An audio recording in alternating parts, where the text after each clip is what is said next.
अस्सलामुअलैकुम दोस्तों, उम्मीद है सभी दोस्त ठीक ठाक खैर खैर हिस्सा हूंदा। दोस्तों अॼु मां तव्हां सां ॻाल्हि करण वारो आहियां तकड़ा ड्रामे जे बारे में। इन ॻाल्हि ॿोल शुरू करण खां पहिरियों जेकॾहिं मुंहिंजे हिन यूट्यूब चैनल ते नवां त मुंहिंजे यूट्यूब चैनल खे सब्सक्राइब करे ऐं घंटी बटन ऑल कंदा।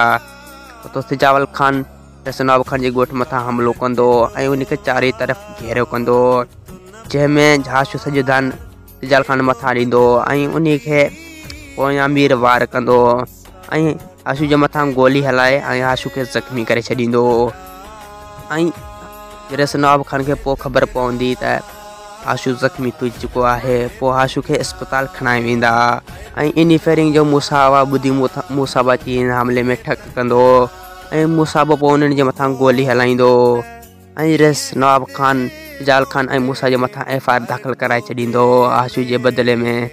ऐं मीर हितां भॼी पंहिंजो जान बचाईंदो ऐं मीर पोइ लिकी वेंदो ऐं मूसा खे पुलिस ॻोल्हींदो, पर पुलिस खे हथ मूसा कोन ईंदो ऐं सिजाल खान पुलिस खे ॾेढा ॾींदो ईंदो। वधीक वीडियो ॾिसण लाइ चैनल खे सब्सक्राइब ऐं वीडियो खे लाज़मी लाइक